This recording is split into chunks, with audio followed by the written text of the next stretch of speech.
할렐루야. 오늘 4월 22일 수요일입니다. 오늘은 요한복음 7장의 말씀을 함께 나누도록 하겠습니다. 말씀은 요한복음 7장 6절로 9절의 말씀을 목사님이 읽고 계속 말씀을 나누겠습니다. 6절부터 9절입니다. 예수께서 이르시되 내 때는 아직 이르지 아니하였거니와 너희 때는 늘 준비되어 있느니라. 세상이 너희를 미워하지 아니하되 나를 미워하나니 이는 내가 세상의 일들을 악하다고 증언합니다. 너희는 명절에 올라가라. 내 때가 아직 차지 못하였으니 나는 이 명절에 아직 올라가지 아니하노라. 이 말씀을 하시고 갈릴리에 머물러 계십니다. 아멘. 오늘은 여러분과 때를 알자라는 제목으로 말씀을 함께 나누기를 원합니다.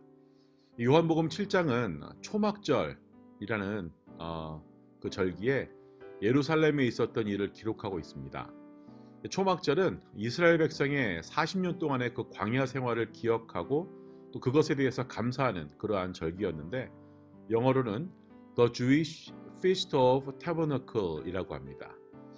이 기간 동안에 유대인들은 잎이 넓은 나뭇가지로 초막을 만들어가지고 타버나클을 만들어서 일주일 동안 그곳에서 지내면서 자신의 그 조상들이 당했던 고난을 기억했습니다. 기억하는 거 중요하다 그랬죠. 유대인의 성인 남성, 그 남자 어른들은 이 절기 동안에 예루살렘으로 순례를 떠났는데요. 아마 예수님의 동생들도 그렇게 했나 봅니다. 그 예수님의 동생들이 예수님에게도 예루살렘으로 가자고 이야기합니다.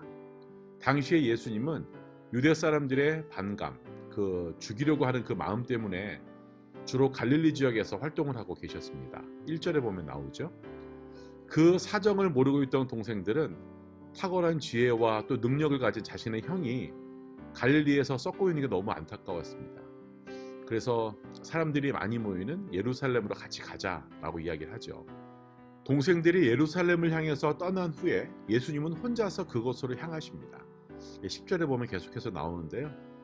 예루살렘으로 가지 않으려고 했던 것이 아니라 동생들과 함께 다니면서 자기 자신이 드러날까 봐 걱정했던 거죠. 그렇게 드러나는 것을 원치 않았던 겁니다. 예루살렘에는 이미 예수님에 관해서 소문이 쫙 퍼져 있었습니다. 그분에 대한 생각은 여러 가지였는데 하지만 그분에 대해서 드러내놓고 좋은 말을 하지는 못했습니다. 38년 된 병자를 안식일에 고쳐줬다는 이유로 예수님을 죽이려고 하는 그런 기회를 찾는 유대인들이 있었기 때문이죠.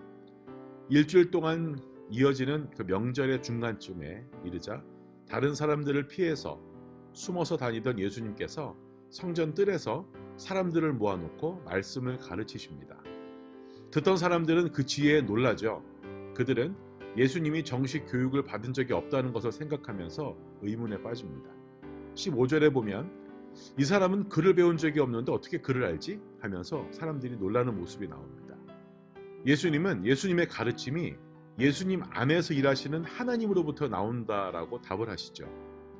예수님 자신은 자신의 영광이 아니라 자신을 보내신 하나님의 영광을 구할 뿐이며 그렇기에 자신 안에는 불의가 없다, nothing false라고 18절에 보면 말씀을 하십니다. 이어서 예수님은 유대인들에게 도전합니다. 아까 이야기했던 요한복음 5장에 나오는 안식일에 38년 된 병자를 고친 것이 모세의 율법을 어긴 것이라고 생각하면서 그들은 예수님을 의심하고 박해했죠. 예수님은 그들에게 모세가 너희에게 율법을 주지 않았느냐? 그런데 너희 가운데 그 율법을 지키는 사람은 단 한 사람도 없다라고 19절에 도전을 주십니다.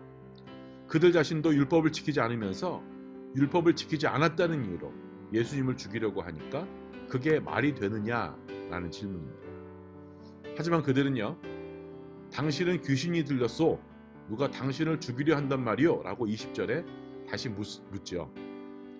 자신들의 숨겨진 생각이 드러나니까 그 엉뚱한 소리를 하는 겁니다. 그러나 예수님은 할례법의 그 전통을 예로 들면서 22절에 보니까 그들을 몰아붙이는 장면이 나옵니다. 유대인들은 할례를 안식일에도 베풀었다고 말씀하죠.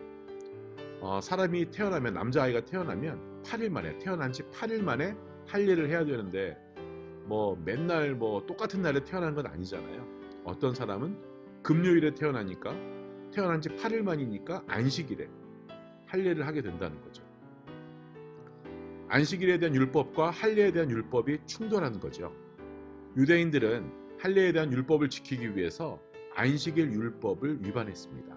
그 예를 드시면서 예수님은 만약에 안식일에 할례를 행할 수 있다면 안식일에 38년 된 그 안타까운 그 병자를, 그 불쌍한 병자를 고치는 것이 왜 문제가 되느냐라고 물으시는 거죠.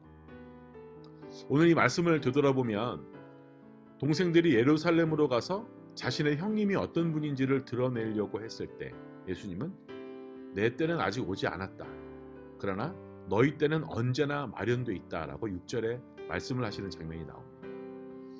예수님은 분명한 목적과 사명 그리고 계획을 가지고 사셨습니다. 그렇기 때문에 그분의 때, 바로 the right time은 매우 중요했습니다. 그런 때를 가리킬 때 헬라어로 여러분이 잘 아시는 우리 카이로스라는 말이 사용이 되죠.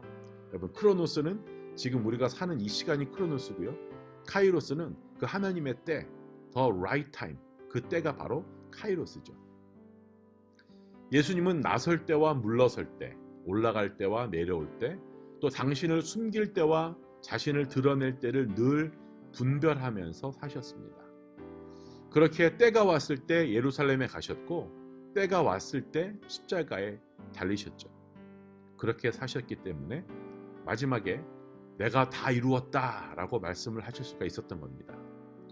여러분 생각해 보십시오. 아무런 목적도 사명도 아무런 의미도 없이 사는 사람에게는 때가 언제나 마련되어 있다는 겁니다. 아무 때나 때입니다. 그냥 그런 사람들은 때를 분별할 이유도 없고 때를 분별할 필요도 없습니다. 그냥 먹고 싶을 때 먹고 끌리는 대로 가고 말하고 싶을 때 아무 말이나 하고 이러면 된다는 거죠. 목사님이 어떤 글을 읽었던 게 생각이 나는데 이런 말입니다. 하고 싶은 말을 하면 처음에는 후련한데 시간이 지나면 괜히 찝찝해지고 하고 싶은 말을 좀 참으면 처음에는 좀 답답하지만 나중에는 잘했다 이렇게 생각되어진다라는 거예요. 때를 분별하지 않고 살아가는 사람은 언제나 후회할 일을 당하게 돼 있습니다. 때가 언제나 마련되어 있다는 말은요, 아무 때도 때가 아니라는 뜻입니다. 때를 분별하지 않고 살다가 보니까 아무 때나 때가 되는 것이라는 거죠. 또 그렇게 살다 보니까 한 번도 때를, 더 right time을 제대로 만나보지 못한다는 겁니다. 때를 분별하면서 사는 사람의 마지막 말은요, 예수님처럼 아마 내가 다 이루었다 라는 것이 될 테고, 그렇지 않은 사람의 마지막 말은 그럭저럭 하다가 보니까 이렇게 됐네 라는 것이 될 겁니다. 여러분들은 어떠한 때를 만나시길 원하십니까? The right time, 그때입니까? 아니면 그럭저럭 하다 보니까 이때가 됐네 라는 겁니까? 여러분 기억하시고 어느 때를 우리가 살아야 할 건지 분별하면서 잘 사는, 말씀대로 잘 사는 우리 모두가 되어지길 바랍니다. 그 말씀을 기억하고 살아가는 우리 모두가 되어지길 바랍니다. 기도하겠습니다. 하나님, 예수님이 때를 분별하셨던 것처럼 우리도 늘 때를 분별하기를 원합니다. 하지만 우리가 어리석고 잘 몰라서 때를 잘 모릅니다. 하지만 우리가 하나님의 말씀을 매일매일 묵상하고 기도하다 보면 하나님께서 우리에게 그 때를 알려주시리라 믿습니다. 또 말씀을 통해 우리에게 지혜가 임할 줄로 믿습니다. 하나님, 주님께서 허락해 주시는 그때, 그 카이로스, 그 때를 우리가 잘 분별할 수 있도록 지혜를 더하여 주시옵소서. 주님께서 원하시는 그 때를 잘 살아가는 우리 모두가 되어지길 원합니다. 지금 이때 우리가 해야 할 것이 무엇인지를 알게 하시고 행하게 하여 주시옵소서. 그 모든 때를 잘 분별하길 소원하며 살아계신 예수님 이름으로 기도합니다. 아멘.